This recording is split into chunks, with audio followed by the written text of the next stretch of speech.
Hello दोस्तों। आज हम एक किंडल पे बुक अवेलेबल है, पावर ऑफ सेइंग नो, उसके बारे में जानेंगे। उसकी समरी मैं आपके सामने प्रस्तुत करूंगी कि उसमें क्या दिया हुआ है। तो आर्ट ऑफ सेइंग नो के बारे में मैं आपको ये कहना चाहूंगी कि हम कभी कभी हर चीज़ के लिए यस कह देते हैं। हम सोचते हैं कि अगर कोई हमसे कुछ काम कहने का करने का बोल रहा है तो हम उसको हाँ ही बोलेंगे, हम उसको कभी नहीं नहीं बोलते हैं। तो हमें ये ध्यान रखना चाहिए कि हमारी भी कुछ इच्छाएं हैं, हमारी भी कैपेसिटी होती है, उसके हिसाब से हम उसको नो भी कभी कभी कह सकते हैं। जरूरी नहीं है कि हम हमेशा उसको यस ही बोलें। तो मैं इसके बारे में आपको और आगे बताना चाहूंगी।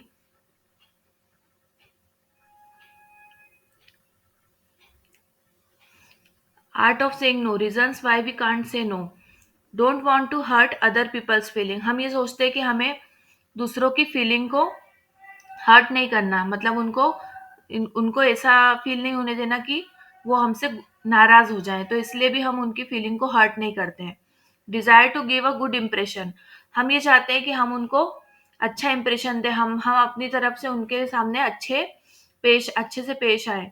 फियर ऑफ अपीयरिंग इनकॉम्पिटेंट, मतलब कि हमें ऐसा लगना चाहिए कि हमें उनसे ज़्यादा, मतलब कंपटीशन की भावना नहीं होनी चाहिए हमारे अंदर कि हम उनसे ज़्यादा बेहतर हैं, या फिर हमें उनसे इस तरह से उनके सामने पेश आना है कि हम उनसे हर चीज़ में हम उनकी मदद कर सकें। इस कारण भी हम उन्हें कभी-कभी हम नो नहीं कह पाते, हमेशा उनको हाँ ही कहते हैं अगर वो हमें कुछ काम करने का कहते हैं तो।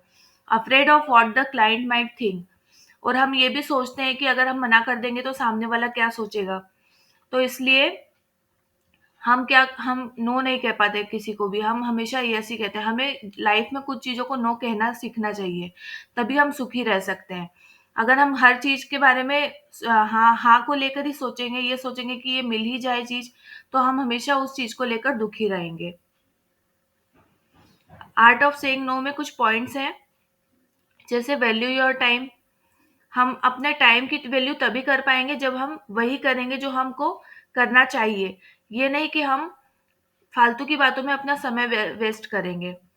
तो इसलिए हमें अपने टाइम की भी वैल्यू होनी चाहिए। नो योर प्रायोरिटीज, हमें अपनी प्रायोरिटीज का पता होना चाहिए कि हमें सबसे पहले क्या करना है। जब तक हमें अपनी प्रायोरिटीज का ही पता नहीं होगा तो हम कुछ नहीं कर पाएंगे। प्रैक्टिस सेइंग नो, हमें नो कहना सीखना पड़ेगा। हमें अगर सक्सेस पानी है लाइफ में और सुखी रहना चाहते हैं, हम खुश रहना चाहते हैं, तो हमें नो कहना जरूर सीखना पड़ेगा लाइफ में। डोंट एपोलोजाइज, हमें कभी भी एपोलोजाइजिंग फीलिंग नहीं आनी चाहिए। मतलब ऐसा नहीं सोचना चाहिए कि हमने किसी को मना कर दिया उसका काम करने से तो हमें अंदर ही अंदर दुख दुख नहीं होना चाहिए। हमें ये सोचना चाहिए कि हमने अपनी इच्छा का सम्मान करते हुए उसे उस काम के लिए मना किया है। स्टॉप बीइंग नाइस, मतलब हमें ज्यादा अच्छा बनने की कोशिश नहीं करना चाहिए।